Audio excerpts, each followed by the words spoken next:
지금부터 국회의원들 대학생 국회 정치토론 멘트를 시작하겠습니다.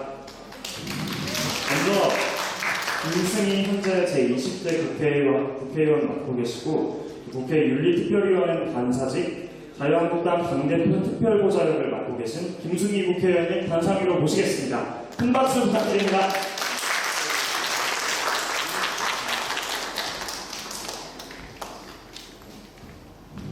네, 현재 대학생 국회 편에는 이자영, 상규민, 박성준 의원님 모셨습니다.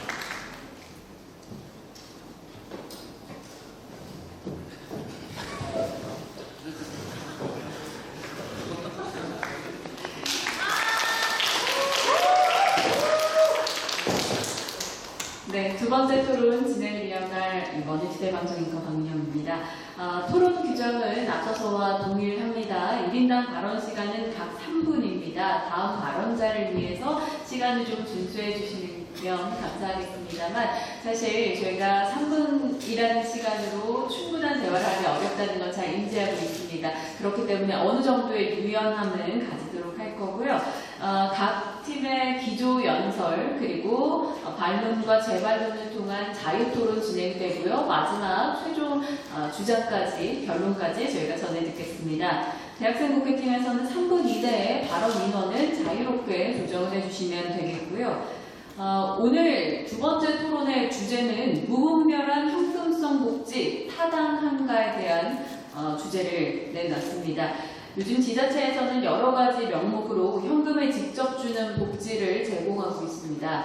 지금 실수요자들에게는 어찌 보면 큰 도움이 될 수 있으나 한편에서는 이 형평성 문제 등 여러 가지 비판의 목소리도 못지않게 나오고 있는데요.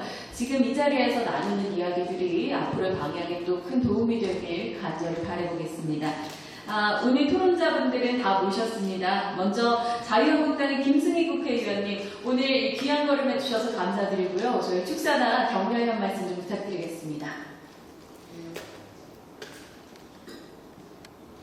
제가 모처럼 우리 청년들과 함께 이렇게 토론의 자리를 가지게 돼서 너무 기쁘게 생각하고요. 우리 청년들, 우리 대한민국을 이끌어갈 미래의 희망이자 또 여러분들이 우리의 대들보입니다. 근데 우리 청년들이 꿈을 실현하도록 사실은 모든 사회 제도가 이렇게 환경이 만들어져야 되는데도 불구하고 지금 그렇지 못한 부분에 대해서 정치인으로서 많이 죄송하게 생각하고 있고요. 오늘 이제 토론을 통해서 우리 청년들의 의견 많이 받아가겠습니다. 그리고 오늘 또 이렇게 적극적으로 경청해 주시는 관심을 가져주시면 앞으로도 제가 청년들하고 좀 좋은 자리를 마련해서 여러분들의 의견을 귀담아 듣는 그런 자리가 또 만들어지기를 기원드립니다. 여러분 만나뵙게 돼서 너무 감사합니다.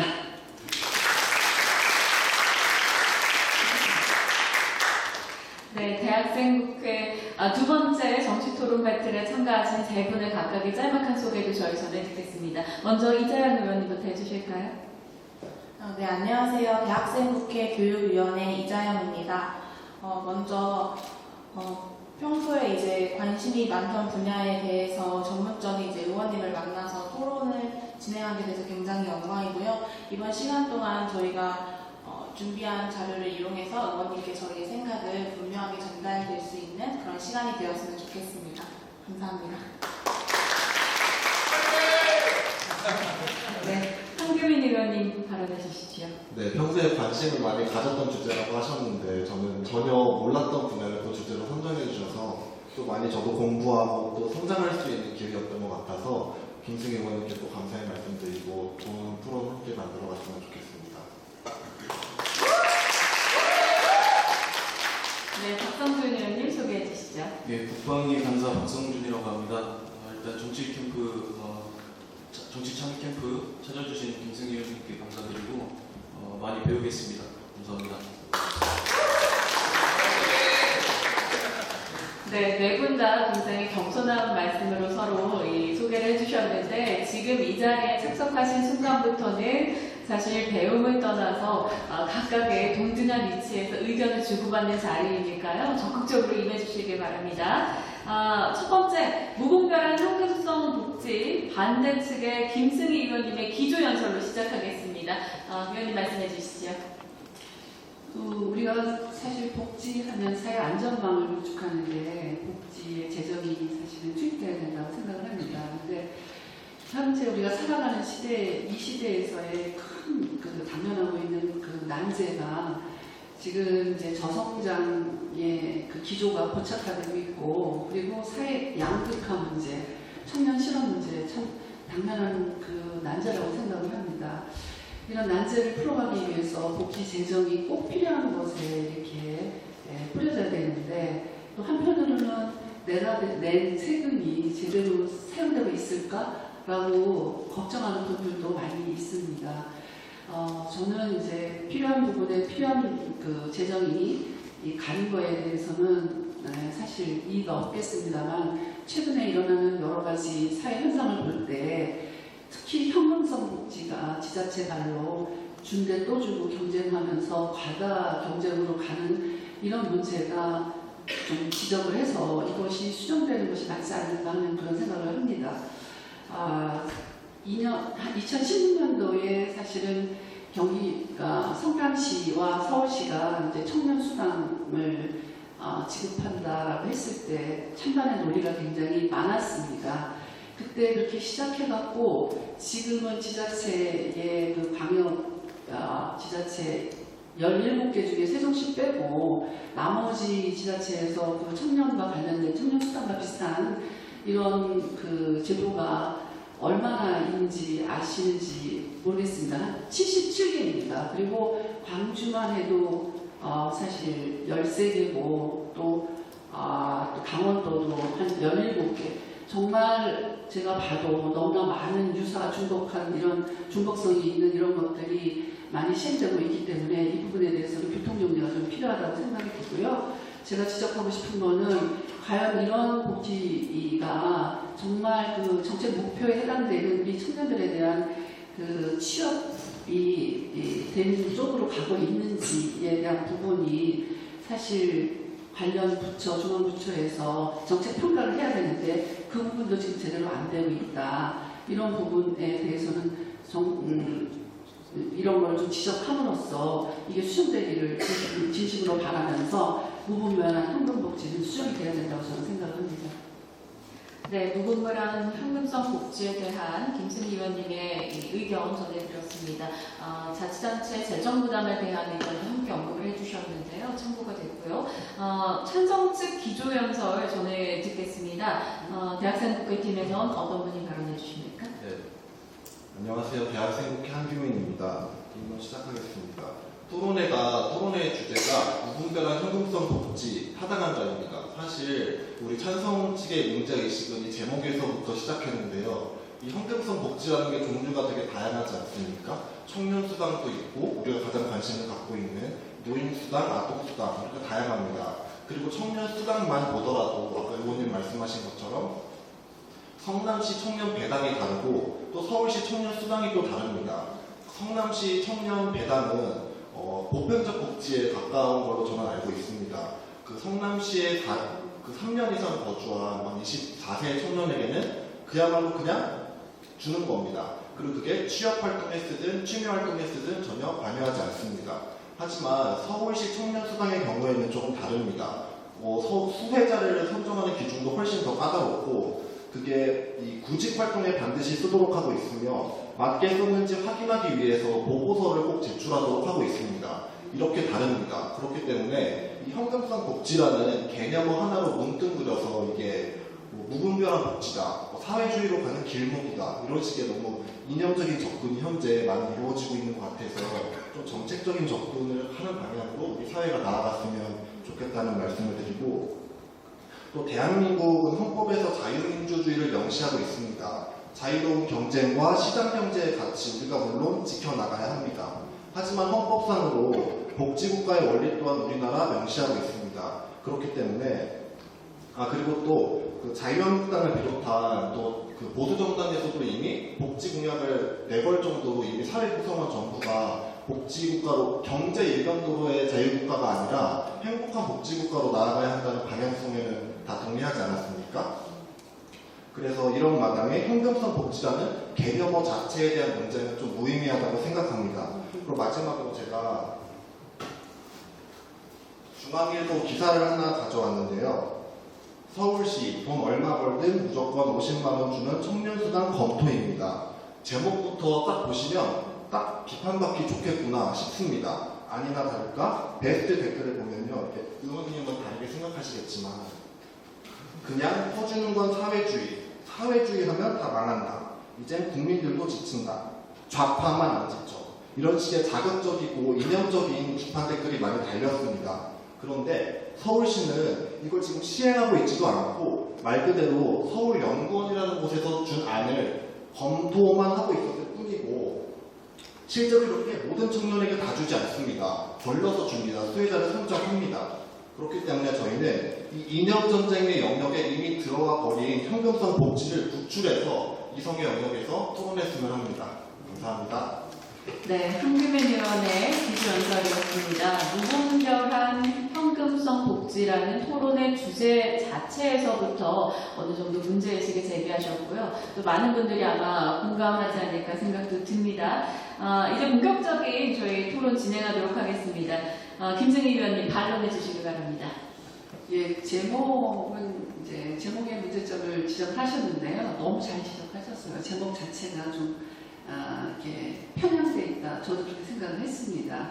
근데 이제 여기 토론의 주제는 제가 볼 때는 이 현금성 복지 지금 이제 시행되고 있는 거를 지속적으로 해야 될 것이냐, 현금성 복지의 문제점은 무엇인가, 그리고 어떻게 앞으로 현금성 복지에 대해서 어떤 방향성으로 가야 되느냐, 이 부분에 좀 집중을 해서 하면 이제 우리가 그 복지 재정을 꼭 필요한 곳에 이렇게 갈 수 있지 않을까 이렇게 생각이 들고요.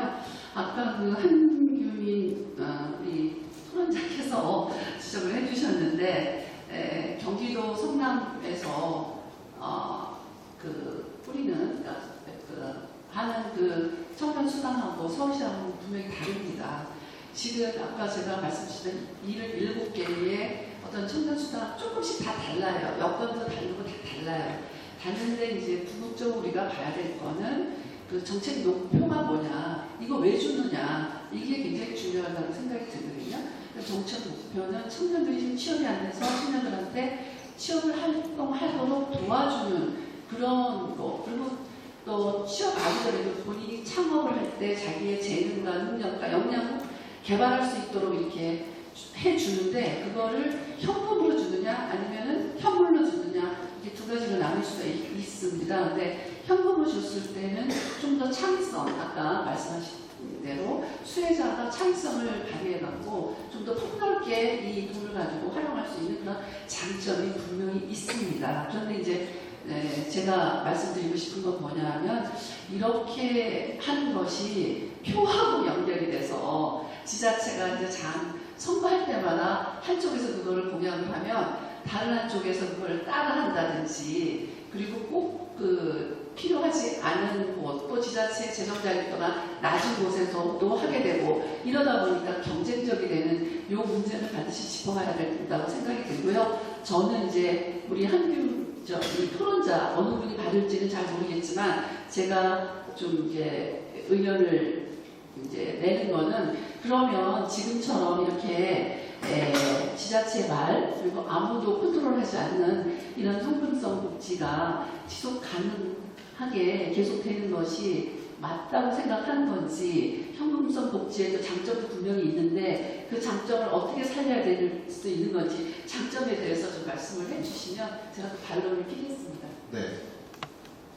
일단 제가 의원님께서 출연하셨던 토론도 다 봤는데 특히 그 지자체발 그 현금성 복지에 대해서 굉장히 우려를 표하시더라고요. 이게 그 중앙에서 평가도 좀 미비하고 그런 부분이 있다고 말씀하셨는데, 사실 우리나라도 헌법에서 그 지방 분권을 이야기하고 있지 않습니까? 그래서 그리고 일단 저는 맡기는 게 맞다고 보고 그 자체 내에서도 평가가 이루어진다고 저는 생각합니다. 왜냐하면 제가 또 성남시 사례를 들고 싶은데, 원래 성남시 청년 배당이 처음 출발할 때는 이게 19살에서 24살로 범위를 점차 확대해 나가는 것을 목표로 시작한 것으로 알고 있습니다. 그런데 성남시가 이 정책을 하다 보니까 이렇게 하다 보면은 정말 우리가 재원이 모자랄 수도 있겠구나 싶어서 그 정책을 수정했다고 합니다. 그냥 쭉 24살까지만 지급을 하는 걸로. 이런 식으로 그 지자체 내에서도 나름대로 평가를 하고 수정을 하는데 또 자유한국당 원내대표신 나경원 원내대표께서 이런 지자체발 청렴성 복지를 규제하는 법안을 민생 법안이라고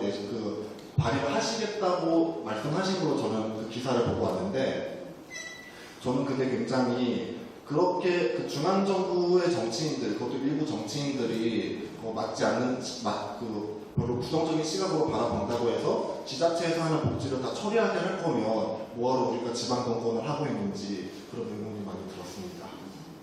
그리고 이제 덧붙여서 제가 발언하고 싶은데요. 지자체가 간의 어떤 재정 자립도가 다르기 때문에 어떤 발생하는 문제점에 대해서 우려하시고 계시고 또 이게 표로 이어지기 때문에 좀 무분별하게 남발하고 있다라고 이제 우려를 하신 것 같습니다. 그런데 먼저 이제 이게 정책을 좀 진행을 하기 위해서 이제 지역마다 예산을 편성을 하고 그리고 정부의 승인을 받아서 이제 재정을 지원받음으로써 정책을 운영하고 있는 걸로 알고 있습니다. 그래서 실효성 있는 좋은 정책을 만든다면 정부로부터 더 예산을 지원받을 수 있다고 생각하고 그건 지방자치단체장의 어떤 역량이라고 저는 생각을 합니다. 그리고 오히려 이제 지자체 간의 선의의 경쟁을 통해서 균형 있게 성장할 수 있는 기회가 될 거라고 생각을 하는데요. 실제로 저는 이제 경기도에서 청년정책위원회에서 소속돼서 활동을 하고 있는데 서울시하고 경기도가 서로 굉장히 경쟁적인 관계를 유지하면서 청년 정책을 보다 더 좋은 걸 만들기 위해서 노력을 하고 있습니다. 서울시가 청년 정책 하나를 만들었다 하면 경기도는 이걸 보고 더 자극을 받는다고 할까요? 그래서 더 좋은 정책을 만들려고 노력을 하는 등 이제 그런 현상을 보이고 있는데요. 오히려 이게 지자체가 공약을 남발하는 게 아니라 지자체 간의 어떤 동반자이자 또 경쟁자인 어떤 관계로서 선의의 경쟁을 펼치고 또 이제 보다 자신의 지역 주민들의 복지 향상에 더 신경 쓸 수 있도록 균형 있게 성장할 수 있는 방안이 될 수 있지 않을까라는 저는 생각이 듭니다. 시간 다 됐나요? 네, 시간이 다 됐는데요. 짤막하게 그 지방자치 시장이라는 개념이 있다고 합니다. 우리가 시장에서 물건을 살 때 이 물건이 나한테 마음에 드네? 하고 이 물건을 고르듯이 국민들도 이 지방자치단체가 나한테 마음에 드는 복지정책을 펼치네? 하고 그 지방자치단체에 가서 산다는 겁니다. 지방자치가 하나의 시장이라는 거고 시장도 우리가 북한처럼 규제하지 않고 자유주의 했을 때 더 성장하지 않습니까? 지방자치도 말씀하신 것처럼 우리가 성장시켜야 한다고 생각합니다. 네, 한규민 의원과 이사영 의원의 반론이었습니다. 김승희 위원님 재발론해 주십시오. 예, 제가 이제 두 가지로 제가 답변을 드리면서 다시 재질문하도록 하겠습니다. 먼저 우리 한규민 토론자께서 자유한국당의 나경원 원내대표가 지금 이 청년수당과 관련해갖고 이거를 규제할 수 있는 법안을 마련하는 것에 대해서 이제 우려를 표했는데요. 저는 이제 그 백그라운드를 볼 때는 지금 이제 청년수당에 대해서는 왜 반대를 옛날 스토리를 보면 그 취업 성공 패키지라고 해갖고 고용노동부에서 실제 취업과 연결을 낼 수 있는 그 복지 전달지대 체계를 이용해갖고 노동청에서 이렇게 교육도 시키고 취업도 알선해주는 그런 취정패라는 그런 프로그램이 있습니다. 그런데 우리가 볼 때는 지방에 있는 청년, 경기도에 있는 청년도 청년이지만 또 강원도에 있는 청년도 청년이고 전국에 있는 모든 청년이 다 청년이고 그 청년들이 다 지금 취업이 안 돼서 공통 분모거든요. 그래서 다 고통을 받고 있는데 어느 한 지자체가 먼저 시작을 하고 그리고 중앙정부에서 하고 있는 거와 별개로 이렇게 하게 될 때는 충분히 이 형평성 문제를 고려하지 않을 수가 없기 때문에 그런 문제에 대해서 아마 접근을 했을 거라고 생각이 들고요. 그 다음에 이사영 우리 토론자께서 굉장히 좋은 의견을 내주셨어요. 그 지자체장의 역량과 선의의 경쟁은 이게 어떻게 보면은 이렇게 인커리지 해야 된다. 저도 그렇게 생각을 합니다. 그렇지만 이제 우리가 한정된 재원을 가지고 효율적으로 배분을 하려고 생각하면 나무만 봐서는 안 되고 숲도 봐야 되는 거거든요. 그 한쪽에서 먼저 시작을 했어요. 그리고 경기도와 서울은 재정자립도가 굉장히 높아요. 그런데 다른 지역은 그렇지가 못하거든요. 그리고 또 요번에 그 국민 취업 지원 제도라 그래서 내년도 총선을 바라보고 또 이제 이번 정부가 또 발표를 했어요. 이런 것도 알고 보면 다 청년들한테 사실은 특례 조항을 해갖고 돈을 주는 거거든요. 그러면 지방자치단체가 먼저 시작을 했고 거기서 새로운 아이디어를 실험적 그런 뭐로 먼저 시행을 했지만 또 중앙정부에서 그 목적, 정책의 목적 달성도는 똑같은 목적인데 그런데 또 다시 이걸 받아갖고 또 선거를 앞두고 또 하면 이런 부분이 역량을 개발하고 그리고 또 그 지자체장의 그 역량에 따른 어떤 선의 경쟁보다는 이거는 안 하면 그러니까 주면 다 좋아하게 돼 있고 세상에 공짜 싫어하는 사람이 어디 있습니까? 주면 다 좋아하게 돼 있고 그리고 또 너도 나도 이걸 가지고 이제 서로 경쟁적으로 하게 돼 있는 이러한 어떤 부작용에 대한 우려 이런 부분에 대해서 저는 반대를 하는 거고요. 다만 현금성 복지의 장점이 있습니다. 지금 말씀하신 거 참 좋은 우리 이자영 우리 토론자께서 굉장히 좋게 좋은 말씀해 주셨는데 장점이 있습니다. 이 장점이 있지만 또 이 단점도 있기 때문에 그거를 컨트롤할 수 있는 컨트롤 타워가 저는 필요하다고 생각하는데 우리 저 박성준 토론자께서는 이렇게 남발될 때 컨트롤 타워가 필요한 거에 대해서 어떤 반론이 있는지에 대해서 좀 제가 질문 드리고 싶습니다. 컨트롤 타워에 대해서 말씀드리기 앞서 이 형평성을 말씀을 하셨는데 지금 이게 우리나라 사회가 정말 정상적이고 정말 누구나 살기 좋고 정말 공평하고 정말 이 행복한 국민들이 이런 지금 현실이 아니잖아요. 지금 그 출산부터 시작해서 보육, 아동, 어렸을 때부터 아이들은 하루에 14시간씩 밥 먹는 시간까지 주어가면서 입시 경쟁, 그래서 취업 경쟁, 취업이 됐는데도 그 일자리를 잃을까봐 두려워하고 노인 마찬가지고 그런 식으로 정말 총체적으로 이렇게 참담한 현실이 엉망진창으로 지금 돼버렸는데 이런 상황에서 그래서 우리가 이것을 어떻게 해결을 할 것인가 여기서 나온 게 이제 복지정책으로 현금성이든지 현물이든지 그런 식으로 나오는 것이겠죠. 근데 그것이 그래서 지자체별로 나오는 게 복지 욕구의 어떤 연장선상이다 이런 식으로 보고 이게 실험 초기 단계라고 생각을 하면 될 것 같아요. 그래서 이것을 너무 정말 제 개인적으로 생각하는 겁니다만 과잉된 거라고 저는 생각을 하고 질문을 주셨죠? 컨트롤 타워가 예, 컨트롤 가장 타워고 앞쪽에 있는 컨트롤 타워. 이에 따라서 누가 해야 대통합위원회도 충분히 있고 그래서 충분히 대화와 협의를 통해 의견을 조율하는 과정이 있을 거라고 생각합니다.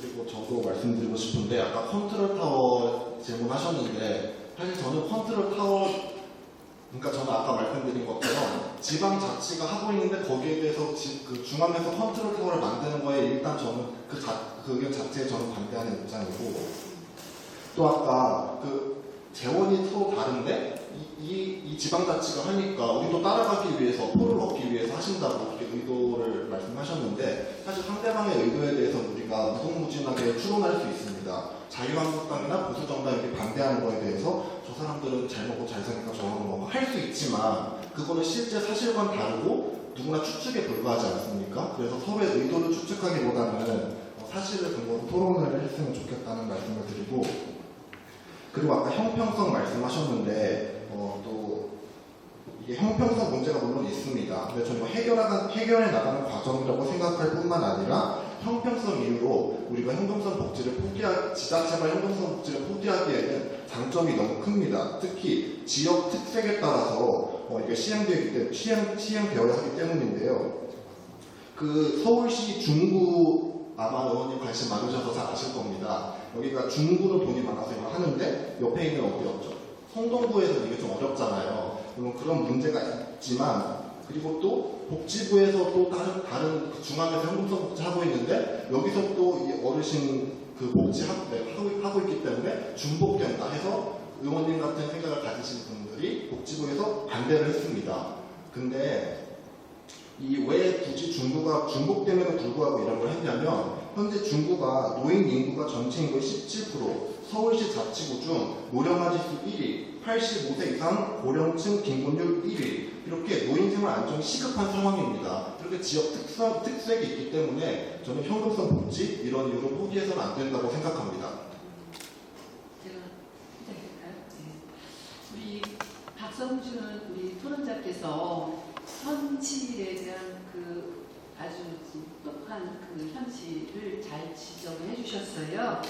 그 입시 경쟁, 취업 경쟁, 그리고 여러 가지 사회가 공평하지 못한다.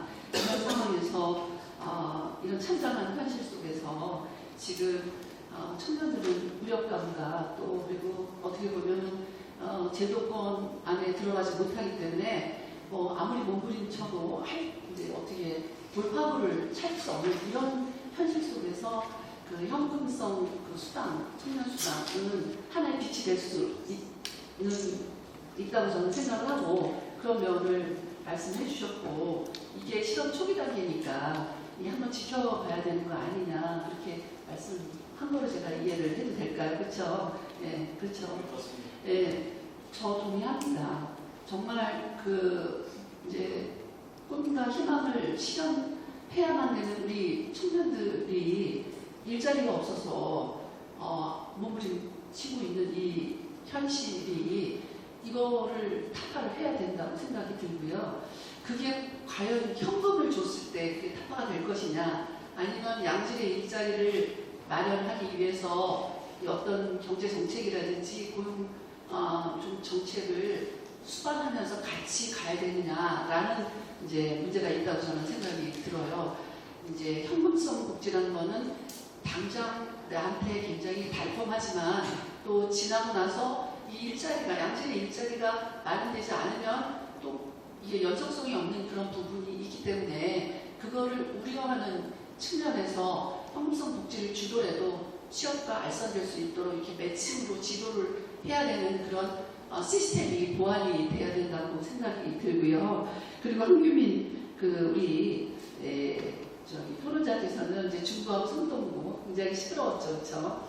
아파트 같은 단지에 있는데 1동은 성동구고 2, 3, 4동은 중구예요. 근데 1동은 공로수당 10만 원 못 받고 2, 3, 4동은 받게 되는 거죠. 같은 단지에 있는데 누구는 노인 인구가 더 많기 때문에 거기다 또 배려를 해야 되고 그렇지 않을 때는 못하게 되는 거는 어떤 그 혜택보다는 주민 간의 어떤 갈등을 유발하는 게 저는 더 크다고 생각이 들고요. 특히 같은 학교에 다니는데 어느 잘 사는 사람의 아이는 그 우선 교육을 주는 그런 지자체에 살고 있고 또 다른 동네에서 바로 옆에 근접해 있죠. 같은 학교에서. 근데 같은 학생인데 거기는 가난한데도 불구하고 그런 혜택을 못 받고 이런 것들이 조정돼야 된다라고 저는 생각이 듭니다. 물론 이제 동의는 하실 거예요. 그런데 이 돈을 정말 어떻게 꼭 필요한데 어떻게 해야 되느냐 그 부분은 항상 우리가 고민해야 되는 부분이고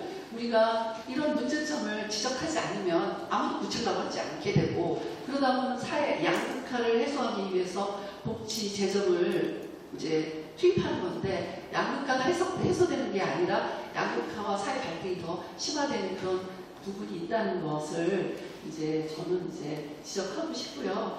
청년 수당이 지금 실험 단계다, 실험 초기 단계다. 저는 그렇게 생각해요. 실험을 하려면 중앙부처가 지자체 몇 개를 선정을 해서 그래서 어떤 그 확실히 1년이면 1년 이게 한정된 기간 내에 어떤 목적을 가지고 어떻게 하겠다라는 그런 초기 단계부터 이 디자인이 됐어야 되는데 지금은 이제 해놓고 나서 나중에 뭐 이거에 대한 말이 많으니까 그래도 이것도 해보고 저것도 해보고 해보는 게 뭐가 나쁘냐 이렇게 되는 거는 조금 아니다라는 생각이 들고 현재의 우리 복지에 대한 그 제도는 복지 백화점이라고 말할 수 있을 정도로 다 지금 너무 많이 들어와 있고 그리고 또 복지공화국이라고 말할 수 있을 정도로 여러 가지가 지금 다 실현되고 있는 상황에서는 교통정리 반드시 필요하다 이런 생각을 저는 하고 있습니다. 그럼에도 불구하고 우리 청년한테 희망을 주기 위해서 해야 되는 것이 무엇이 있고 그것 이것을 어떻게 했으면 좋겠다라는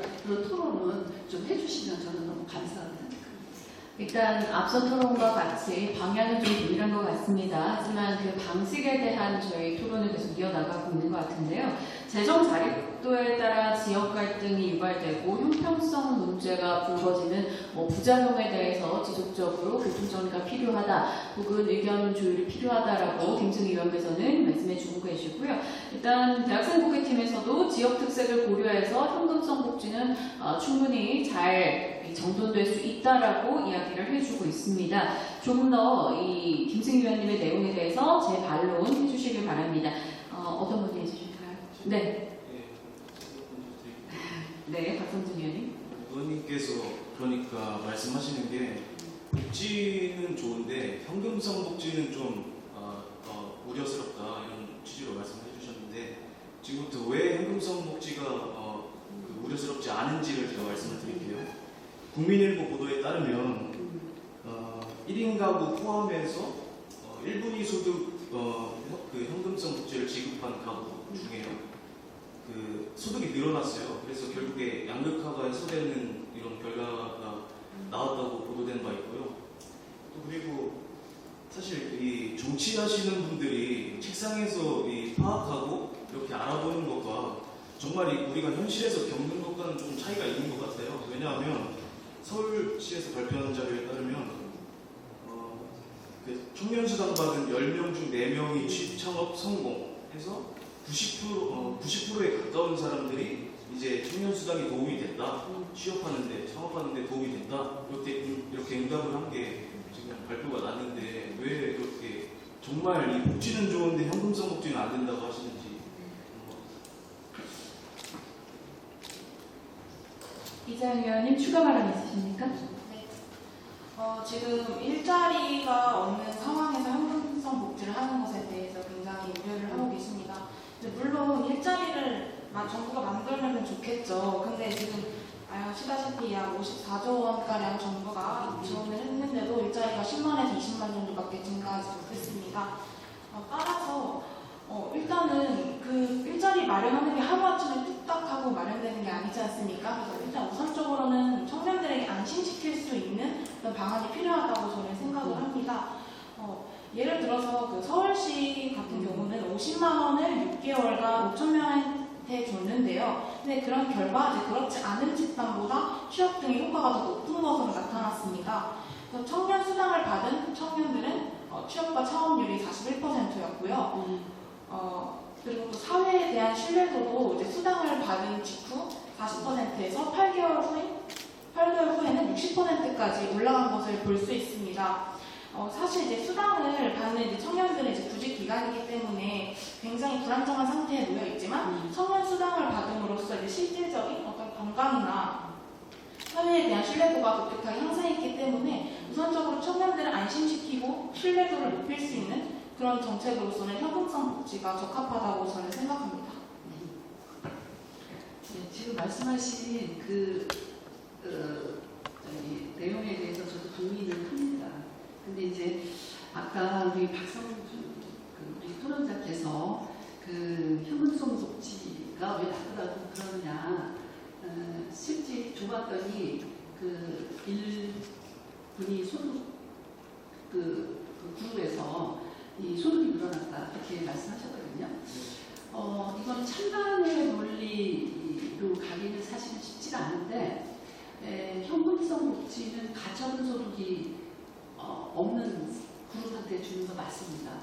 다시 말해서 이제 노인 같은 경우에 생산 능력이 없고 그리고 본인이 쓸 돈이 없는 사람한테는 다른 보다 현금을 주는 게 좋아요. 그래서 기초연금을 주고 있지 않습니까? 그 다음에 이제 미취업한 우리 그 청년들한테 소득이 없잖아요. 그런 가처분 소득이 없는 사람들한테 이걸 주면 효과가 나타날 가능성이 크고 또 때로는 이제 복지는 이제 크게 세 가지로 나눌 수 있는데 현금으로 주는 거하고 현물로 서비스를 해서 주는 거하고 또 이제 세금을 공제해 주는 세 가지로 세 공제로 나눌 수가 있거든요. 현금성 복지의 장점이 있습니다.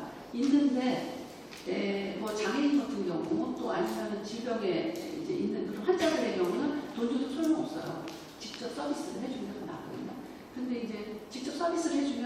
전달 체계가 필요하니까 또 비용이 행정 비용이 많이 들어가고 이런 부분이 있습니다. 그런데 그 1분위 소득에 그 있는 분들의 소득이 늘어났다 하는 거는 또 디테일하게 한번 들어가 보시면 단기성 알바의 자리가 이제 마련돼 갖고 그걸로 소득이 늘어난 거고 경제 허리에 해당되는 30, 40대는 지금 소득이 줄어들면서 일자리가 줄어들고 이제 이게 좀 다르게 해석이 되고 있거든요. 제가 형평성 복지는 무조건 나쁘다는 건 아니에요. 형평성 복지도 장점이 있습니다. 그러나 지금 우리나라에서 실행되고 있는 지금 이 형평성 복지는 분명히 교통정비가 필요하다.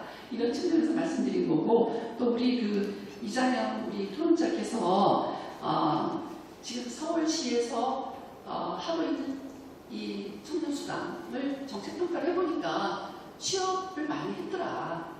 그러니까 이거 분명히 효과가 있는 거 아니냐 이런 뜻으로 말씀을 주신 거거든요. 경기도도 그런 보고서가 있는 거 나오는 거 알아요. 제가 보건복지부에다가 이 지금까지 하고 있는 형평성 복지에 대한 정책평가 한 자료 내놓으라고 했더니 아직 안 하고 있어요. 그래서 자기가 자기를 평가하는 것보다 조금 이제 제3의 기관에서 평가하는 것이 더 필요하지 않을까 저는 그렇게 생각이 들고요. 중앙에서 이번에 또 국민취업지원제도라고 해서 형도 주잖아요. 그러니까 이런 것들이 좀 분명히 정책 목표를 달성하기 위한 객관적인 기관에서 평가를 하는 것도 중요하고 그리고 지금 돈이 얼마인데 그 돈에 대한 이 배분이 다시 한번 재조정되는 것이 좀 필요하다고 생각이 듭니다. 네. 일단 네. 제가 말씀드리고 싶은데 일단 상징적인 비유를 한번 들어보고 싶은데요. 그 고소득자들은 그 조건만 맞으면 여러 보험회사에 조건 맞는 보험회사에서 혜택을 봅니다. 저는 아까 계속 제가 헌법 말씀드려서 죄송하지만 더보다 더 잘 아실 텐데 지방 분권이기 때문에 중앙과 지방은 명확히 다른 기관이기 때문에 두 개 다 조건이 맞으면 그 수혜자들은 혜택을 저는 봐야 한다고 생각합니다. 그래서 일단 전제에 저는 동의하지 않고 그리고 일단 첫 번째로 그 현금도 좋지만 현금에 여러 단점이 있기 때문에 서비스 뭐 현금 이런 걸로 주는 것도 바람직할 때가 있다 이런 말씀 주셨어요. 근데 저는 또 반대로 그 현물로 줬을 때 폐해에 대해서 좀 폐해가 아니라 단점에 대해서 좀 말씀을 드리고 싶은데요. 사실 우리는 2019년에서의 이 이야기가 좀 본격화됐지만 복지 강국이라고 하는 스웨덴 같은 경우에는 1930년대에 이미 논쟁을 시작했다고 합니다. 이 아동수당을 도입함에 있어서 이거를 현물로 할 건지 현금으로 할 건지 굉장히 논쟁이 심각해졌다고 합니다. 근데 결국 저는 현물로 도입된 걸로 알고 있는데 그때 어떤 문제점이 있었냐면 예를 들어서 우리 3명 다 같이 세금을 내는데 세금을 내는데 현물로 주기로 했어요. 근데 현물로서 신발을 지급하기로 했다고 해봅시다. 근데 저희 집에는 신발이 많아요. 그럼에도 불구하고 그냥 그 세금을 그러니까 복지를 하는 데에서 현물로서 신발을 주니까 그냥 신발을 받아야 하는 겁니다. 남들 필요도 없는데 전 오히려 그게 세금의 낭비라고 저는 생각을 하고 그리고 또 이렇게 계속 미취업 아동이 늘어나고 있다가 그런 말씀 하셨잖아요. 미취업 아동 늘어나고 있다가 아니라 미취업 아동들도 있기 때문에 이제 현금성 복지가 늘어나고 있는 걸로 알고 있다. 제가 맞게 파악이 맞나요? 그 미취업 아동 관련해서 아까 발언하셨는데 미취업 청년들 네 그거 말씀드리고 싶은데 죄송합니다. 그 아동 수당이 원래 상위 10% 가구 아동은 제외하고 지급이 되었습니다. 근데 이게 개정돼서 모든 아동 대상으로 확대가 되지 않았습니까? 그리고 국제적인 추세를 보면 모든 아동의 생존권을 보장하겠다는 어떤 그 큰 전제 하에서 일반적으로 외국은 16세에서 18세의 아동한테까지 다 아동 수당을 지급합니다. 우리와 또 사정이 다를 수 있겠지만 근데 지금 그 우리나라 얼마 전에 또 뭐가 법이 바뀌었다고 저는 알아서 그 고등학교 교육까지 의무 교육으로 이제 바뀐다는 걸로 저는 알고 있거든요. 그러면은 자동적으로 그 노동시장에 진입하는 그 청년의 나이도 상승하는 것이기 때문에 저는 형평성 복지의 대상이 오히려 그 큰 흐름에서 확대되는 방향으로 점점 나아가야지 좀 줄이는 방향으로 나아가서 안 된다고 생각합니다. 노인에 대해서도 그 고령화 사회로 접어들고 있기 때문에 그 고독사하는 노인들 정말 많지 않습니까? 그런 분들한테 목욕 서비스 이런 거 해줘봤자 별로 소용없을 거라고 생각합니다. 좀 수혜자들이 늘어나고 있는 만큼 좀 전향적인 시각을 우리가 가져보면 어떨까 이런 생각합니다. 네, 한규민 의원님의 발언이었고요. 김승희 의원님 어찌 보면 지금이 마지막 반론이 될 것 같습니다. 물론 최종 이 마무리 이 결정에 대한 발언 시간은 있습니다만 마지막 발언을 염두에 두시고 하고 싶은 말씀 다 해주시죠. 마지막 발언까지. 발언 따로 있습니다. 네. 네, 그 한규민 토론자 말씀하신 게 전곡을 찔렀어요. 제가 볼 때. 지금 현물과 현금에 대한 부작용을 지금 전곡을 찌르셨는데 첫 번째 뭐라고 하셨냐면 아동수당 돈을 안 주고 그 신발 있는 사람한테 신발 주면은 그게 좀 유효하냐 그런 거였거든요. 이게 이제 논쟁이 있었습니다. 보육수당을 이제 아동수당이건 보육수당이건 6세 미만의 애들한테 주는 건데 애들 때문에 주는 건데 그 이제 박근혜 정부가 시작되면서 무상교육이 시작됐잖아요. 그때 논쟁이 있었어요. 돈을 줄 것이냐, 돈을 주는 게 양육수당이거든요. 돈을 줄 것이냐, 아니면 바우처를 해갖고 어린이집에 맡기면 그 맡기는 거를 문자로 맡기게 할 거냐, 이거에 대한 논쟁이 있었어요. 그런데 이게 돈을 주면 그걸 가지고 애를 맡기는 게 아니라 내가 마음대로 쓸 수 있다라는 그런 논리가 너무 세서 결국 바우처, 현물로 줬어요. 현물로 주니까 어떤 문제가 생겼냐면 그 전업주부가 있고 취업주부가 있는데 전업주부는 사실 아이들은 엄마가 키우는 게 가장 최고로 좋거든요. 근데 이게 똑같이 무상교육을 하니까 내가 집에서 이제 전업주부인데도 불구하고 그 혜택을 안 받으면 난 손해인 것 같으니까 아이들이 자꾸 이 바우처 하면 되니까 그 어린이집으로 가게 되는 거예요. 그래서 중간에 노선을 바꿨어요. 맞춤형 교육이라고 해갖고 이게 그 전업주부하고 또 이 이제 일하는 엄마들하고의 차별화를 했더니 난리가 났어요. 이거 평가를 한다 이렇게 난리가 났어요. 그거를 맞춤형 교육으로 한 거는 너무나 돈이 많이 들어서 한 것도 있지만 아이들이 결국은 아이들한테 혜택이 가야 되는데 아이들이 방치가 되는 거예요. 그 아까 얘기했듯이 신발이 있는데 신발을 또 주는 거예요. 그런 경우가 있는 거예요. 그래갖고 그거에 대해서 맞춤형 교육으로 바꿨는데 이 정부가 들어와서 다시 또 옛날처럼 돌아갔어요. 그런 문제점이 있어요. 근데 그 당시에는 이거를 만약에 엄마한테 준다. 엄마한테 주면 결국은 그 시장에 있는 그 어린이집에 엄마들을 맡기려고 그러고 돈을 엄마한테 주면 엄마들을 맡기려고 그러고 그 시장한테 주는 게 아니기 때문에 가격이 상승할 수 있는 그 어린이집 맡기는 그 가격이 상승할 수 있는 요인이 있기 때문에 이걸 바우처로 현물로 주기 시작한 거거든요. 어느 제도나 제가 볼 때는 문제점이 있어요. 굉장히 잘 지적을 해 주셨고요. 그런데 아동수당 같은 경우는 제가 처음에 반대했습니다. 그리고 왜 반대했냐? 6세 미만의 양육수당, 보육수당 주고 있는 그 연령층에 똑같이 주겠다는 민주당의 정책에 제가 반대를 했고, 우리 당이 더 많이 돈을 들여서 준다 그랬는데, 아동복지법에 의하면 0세부터 18세까지가 아동이거든요. 아니, 아동은 다 같이 아동인데 왜 준대 또 주느냐 해서 저는 6세 이상부터 이제 단계별로 이제 고등학교까지 주는 걸로 했고, 그것도 돈이 모자라니까 부모의 소득이 50% 하위 있는 가정에 애들한테는 주는 걸로 했어요. 물론 집권을 못했기 때문에 그건 우야우야 됐고, 그리고 90% 주다가 나중에 100%로 환원하게 됐는데 분명히 문제점이 있습니다. 그리고 지금 그 외국에서도 지금 추세가 현금성 복지로 가는 게 맞는데 왜 이거를 더 활용도도 높고 그런데 그거를 확대되는 거에 대해서 반대 의견을 내느냐 이렇게 말씀을 주셨는데, 지금 이제 복지 제도가 그나마 많이 성숙된 북유럽 내지는 유럽의 나라를 보면 한때 현금성 복지가 굉장히 높았다가 현재는 선별적으로 이게 복지 서비스를 가는 추세에 있고요. 그리고 우리나라도 이게 현금으로 줬을 때의 어떤 활용도나 이런 건 높은 게 분명히 있습니다. 수용성도 있습니다. 그러나 또 그거에 대한 단점이 있기 때문에 이 부분이 선과 악으로 구별돼서는 안 되고, 다만 지금 현 상황에서 일어나는 문제점은 반드시 좀 조정이 돼야 된다. 이런 뜻을 제가 받습니다.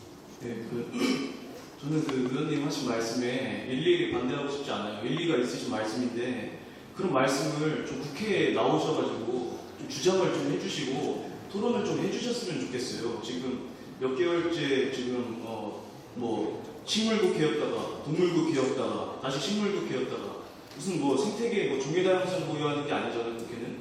그렇기 때문에 좀 이 민생법안 이 공급 계속 나오는 이런 시간에 민생법안 계속 쌓이고 있으니까 그런 주장을 좀 이제는 좀 해주셨으면 부탁드립니다. 저는 뭐 패스트트랙 이런 정부건 또 토론 주제와도 다르기 때문에 정책 토론으로 갔으면 좋겠다는 말씀드리고요. 그래서 저희 발언은 되나요? 47분까지 마지막 재발언이고요. 그 이후에 각각 양쪽에 1분 30초씩 최종 결론에 대한 이야기 시간을 전해드리겠습니다. 성동구의 말씀도 아까 해주셨는데 제가 답변을 못했는데 저도 성동구 말씀 아까 저도 조정돼야 된다는 걸 동의하고 조정을 해 나가야 되지 성동구의 사례가 이렇기 때문에 한국성 복지에 대해서 부정적인 시각으로 점차 이렇게 여론이 퍼지는 것에 대해서 저는 좀 우려한다는 말씀을 드리고 싶습니다.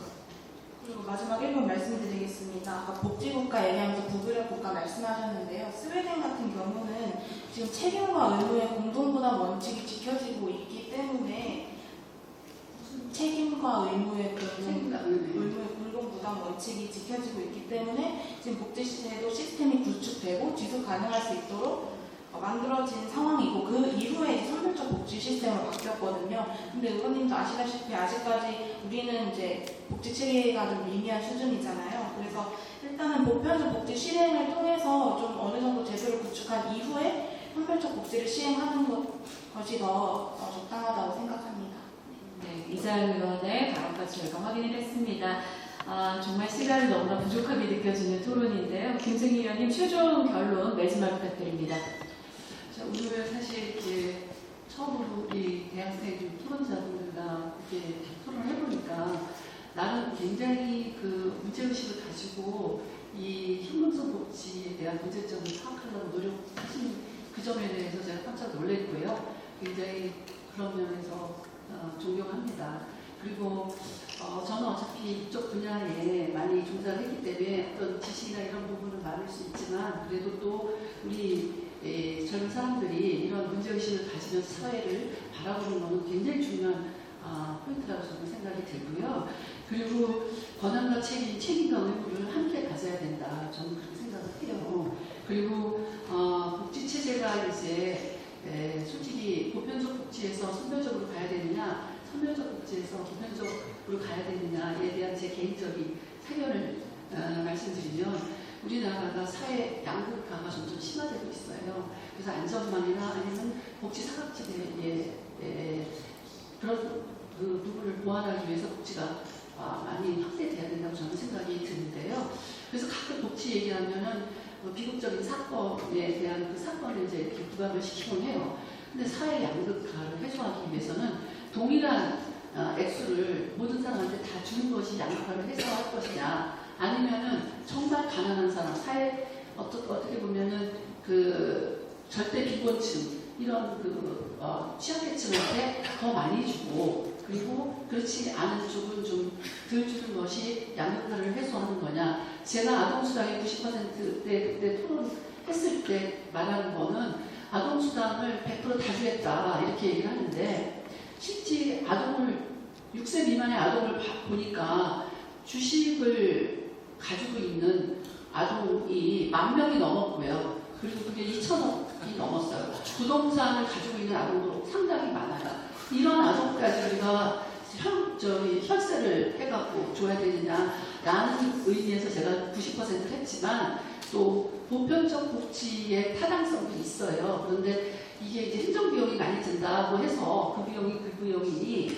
이거를 없던 거로 치자 해서 동의를 해갖고 지금 100% 다 주고 있습니다. 분명히 사회 양극화를 해소하기 위해서는 지금 우리나라의 부담 저복지 체계에서 중복지 쪽으로 갈 때는 이 비용이 많이 들어가는데 이 비용을 효율적으로 먼저 사용을 해서 정말 절대빈곤층과 사회 안전망 먼저 시키려면 선별적으로 맞춤형으로 먼저 복지를 하고 그 어느 정도 단계가 됐을 때 보편적으로 가는 것이 맞다는 것이 제 생각입니다. 네, 뜨겁게 의견을 전달해 주셨습니다. 김승희 위원님의 최종 결론 저희 전해 들었고요. 대학생국회팀의 맺은 말 전해 듣겠습니다. 말씀해 주시죠.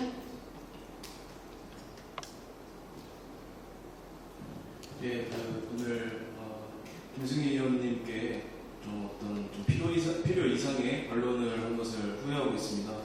그럼에도 불구하고 제가 변하지 않는 생각은 복지를 통해 정말 사람답게 이렇게 살 수 있는 사회가 만들어져야 된다고 생각을 하고 정말 이렇게 오늘 찾아주셔서 거듭 감사의 말씀드리고 감사합니다. 즐거웠습니다. 시간 조금 더 있습니다. 네. 제가 또 자료를 하나 준비해 왔는데요. 아직 우리나라가 계속해서 말씀하시는 게 하기엔 아직 이르다 이런 취지를 계속 말씀해 주셔서 아직 이르지 않고 좀 국제적인 추세를 보여드리고 싶은데 이게 현금 급여 지출입니다. GDP 대비. 근데 OECD 국가는 11%예요. 근데 우리나라는 42%가 아니라 4.2%입니다. 이렇게 우리나라가 굉장히 뒤처지고 있어요. 현금성 복지에서. 물론 그냥 뒤처지니까 따라잡아야 한다는 아니지만 그만큼 우리가 따라잡아야 한다는 건 아니지만 그렇게 생각하지 않더라도 충분한 근거가 있다는 말씀을 저희가 토론회에서 드리고 싶었는데 잘 전달됐는지 모르겠습니다. 감사합니다. 이자영 의원께서도 한 말씀 해주시죠. 네, 일단 오늘 김승희 의원님과 토론을 함으로써 현금성 복지에 대해서 다시 한번 더 공부할 수 있는 기회가 돼서 정말 좋았고요. 그럼에도 저 역시 현금성 복지가 아직까지는 좀 청년들에게 큰 힘이 된다고 생각을 합니다. 최저임금 인상이 또 되면서 사실상 취업하기도 어렵고 아르바이트 자리를 구하기도 좀 어려운 상황에서 청년들에게 주어지는 청년 수당 현금성 복지는 굉장히 크게 작용을 하거든요. 이 부분을 좀 고려를 해주시고 또 국회에서 국민을 위한 복지 실현에 많은 도움을 주셨으면 합니다. 감사합니다. 네, 대학생국회 정치토론 대학생국회 팀의 의견이었습니다. 마지막으로 김승희 의원님 오늘 이 시간 어떻게 보내셨는지 짤막하게 소감을 말씀 주실까요?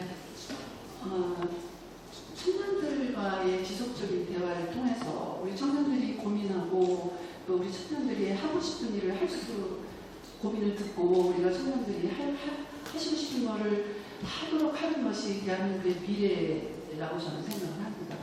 오늘 이렇게 귀한 자리를 마련해 주시고 또 제가 여기서 청년들하고 같이 대화를 할 수 있게 된 게 너무나 저는 소중하게 생각이 들고요. 앞으로도 우리 세대가 좀 더 나은 미래를 설정하기 위해서는 우리 청년들이 정말 길을 펴고 그리고 활동할 수 있도록 배려를 해주고 싶습니다.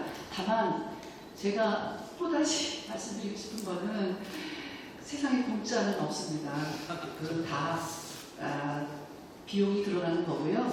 그 비용이 충분히 충당이 안 되는 걸 가지고 이제 난발을 하다 보면 그 빚이 우리 미래의 세대인 청년들한테 돌아갈 수 있기 때문에 그래서 그거를 우려를 하는 거고 앞으로도 우리 청년들이 길을 피고 또 기성세대가 조금이라도 양보를 하면서 우리 청년들이 앞으로 잘 뻗어나갈 수 있도록 그런 사회가 만들어졌으면 좋겠고 또 저도 그런 방향성을 가지고 의정활동을 하겠습니다. 우리 지금 국회가 열리고 있지 않은 그 부분에 대해서 따끔하게 우리 지적해 주신 우리 박성준 토론자님 정말 감사하고요. 저도 그 부분에 대해서 국민들한테 굉장히 죄송스럽게 생각하고 그렇다고 놀고 있는 건 아닙니다. 그래도 정말 국회의원으로서 국회에서 열심히 일하면서 바람직한 정책 방향으로 정부를 유도하는 그런 일을 하는 것이 우리의 책무이기 때문에 그 책무를 정말 잘 할 수 있도록 노력을 하겠습니다. 오늘 이런 소중한 자리에서 만나 뵙게 돼서 너무 반갑습니다.